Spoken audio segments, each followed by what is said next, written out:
Assalamualaikum warahmatullahi wabarakatuh. Buat teman-teman yang baru saja melihat video ini, jangan lupa untuk like, comment, share, dan subscribe, serta kalian aktifkan loncengnya untuk mendapatkan notifikasi video-video berikutnya. Baik teman-teman, kita di sini akan membuat sebuah kerangka sofa ya. Teman-teman, kita akan memberikan ilmu yang sangat bermanfaat bagaimana cara membuat kerangka sofa. Nah, di sini ada sebuah kerangka sofa, teman-teman. Ya, nanti saya akan memberikan prakteknya satu persatu agar teman-teman dapat mempraktekannya di rumah ya. Baik, teman-teman, di sini apa yang harus kita persiapkan? Untuk alat-alat bahan yang kita siapkan itu adalah jangan lupa satu buah meteran ya, teman-teman. Meter untuk alat mengukur. Ini fungsinya adalah kita untuk mengukur panjang kali lebar dan kali tinggi untuk bagian yang akan kita gunakan. Yang kedua, kita harus menggunakan palu, teman-teman ya. Palu untuk ngetok untuk ngetok paku ya. Ya, teman-teman. Dan yang ketiga, tentunya bagaimana kita untuk memotong harus menggunakan gergaji ya, teman-teman. Nah, ini ya teman-teman, gergaji ya.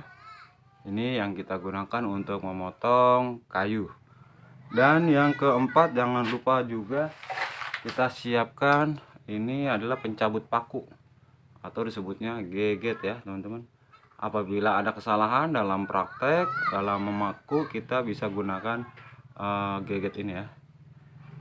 Untuk jenis paku yang kita gunakan ini ada 3 macam. Yang pertama ini adalah paku 7 si lela, paku 3 cm, dan paku 5 cm ya. Ini paku 3, paku 5, dan paku 7. Kenapa kita gunakan jenis 3 paku ini? Yang pertama, paku ini adalah yang terbesar karena kita menggunakan kayunya ini menggunakan kayu 3 dikali 6 cm, sehingga kayunya tebal. Kalau pakai paku kecil ini akan beresiko sangat rawan. Yang kedua, paku 5 ini digunakan untuk bagian-bagian yang tidak terlalu tebal ya, bagian yang sedang. Untuk ukuran kayu itu 2 cm kali 10 cm lebarnya. Dan paku 3 cm ini juga kita gunakan untuk bagian triplek-triplek yang ada di sini nih. Nah, ini kita gunakan juga paku ini. Paku 4 atau paku 5 masih bisa kita gunakan. Dan untuk menggunakan pemasangan karet juga ya, teman-teman. Untuk paku 3 cm ini agar karet itu bisa lebih kuat dengan paku yang besar. Baik, teman-teman, ukurannya bagaimana? Untuk kayu yang kita siapkan ini adalah bagian kaki ya, bagian bawah. Untuk bagian bawah ini kita gunakan kayunya ini ukuran 3 dikali 6 cm ya. Agak lumayan tebal ya, teman-teman. Ya, kalau kita bilang kasok. Dan yang kedua, kayu yang digunakan ini adalah 10 dikali 2 cm untuk bagian sandaran dan bagian tangan ya. Teman-teman, ini kita gunakan kayu 2 kali 10. Dan untuk bagian pipian ini adalah sandaran di bagian samping ya. Sandaran bagian samping ini kita gunakan papan atau triplek, multiplek bisa, itu lebih kuat ketimbang kayu. Kalau kayu kita cetak ini agak rawan untuk mudah somplak ya, teman-teman, mudah pecah. Dan bagian bawah ini kita gunakan kayu 2 kali 10 cm. Dengan ukuran ketinggian ini kita gunakan bisa 20 dan bisa 30 cm ya, teman-teman. Ketinggian dari lantai ya. Dari lantai sini kita gunakan sampai sini ini 20 bisa, 30 cm bisa. Tergantung nanti kebutuhannya. Karena kita mau gunakan kursi ini ukurannya nanti 48 cm sudah plus busa dan plus kaki, teman-teman. Nah, dan ini model itu tergantung kita custom ya, tergantung pesanan. Dan ini kita dinamakan model Minang ya. Modelnya Minang. Kalau di dunia permebelan itu disebutnya Minang. Tapi jika kita ingin gunakan model apapun bisa. Ini di sandiran ini bisa miring, setengah miring, bisa lurus ya, tergantung mau kita pakai model apa. Ini kerangka dasarnya ya teman-teman.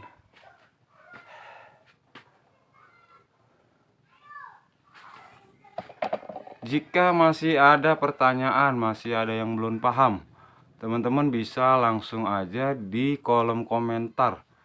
Insya Allah saya akan menjawabnya secara perlahan agar teman-teman dapat memahaminya dan bisa praktekkan di rumah.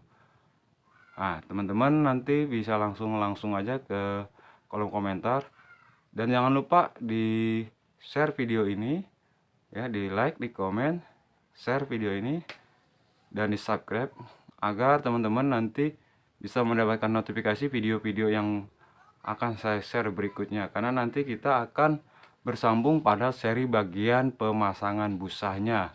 Untuk pemasangan busanya bagaimana Bang? Nah nanti video berikutnya kita akan buatkan ya untuk part 2 nya. Dan ini untuk panjang kali lebarnya berapa untuk sofa ini. Nah teman-teman tadi baru mendapatkan ukuran ketinggian bagian sofa tersebut. Jika teman-teman ingin mendapatkan lebar itu kita ada referensi itu. Untuk standar orang Indonesia itu menggunakan dudukan 60 ya, ditambah sandaran itu sekitar 18 cm, jadi totalnya itu 78 cm, bisa jadi 80 cm teman-teman ya. Dari sini nih 60 cm, ditambah di sini 20 cm, jadi total 80 cm. Karena kita gunakan untuk kafe, saya perkecil lagi ukurannya. Di sini hanya gunakan 55, di sini saya gunakan 16 cm, jadi untuk totalnya itu 72 cm. Ini bisa dikategorikan sebagai standar umum ya, ini lebih kecil. Dan untuk ketinggiannya sandaran ini ada 65 cm, 65 cm. Kalau panjang bebas nanti kita ukur sesuai dengan ruangan.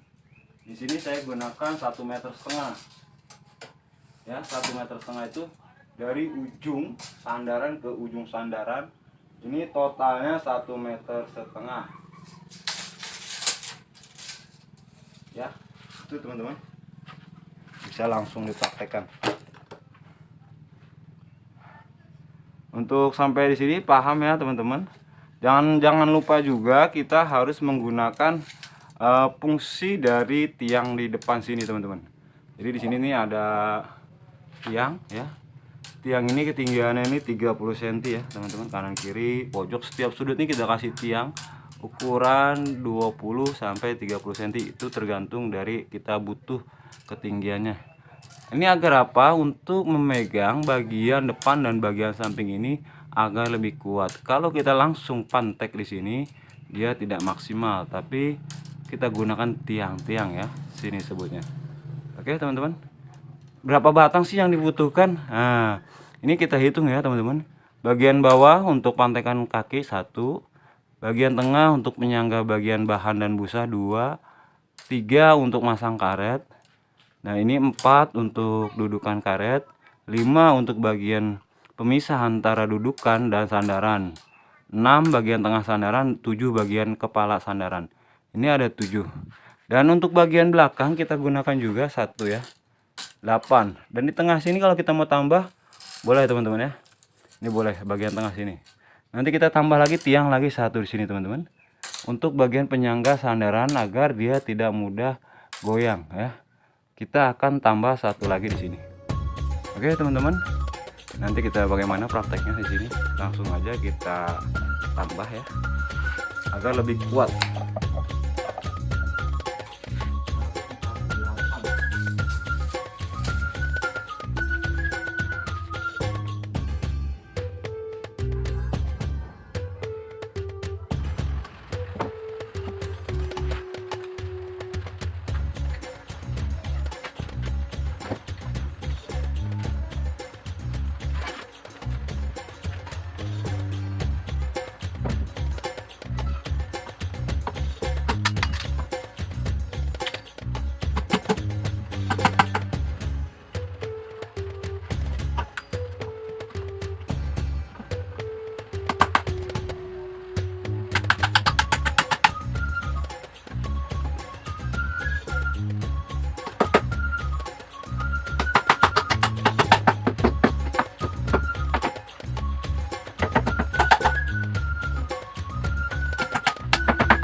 Ya, baik teman-teman, sampai sini jelas dan paham.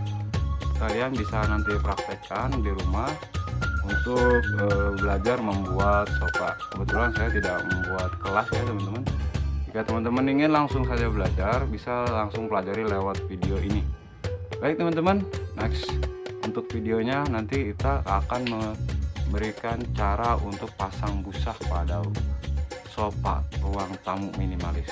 Terima kasih dari saya. Assalamualaikum warahmatullahi wabarakatuh. Next video berikutnya ya.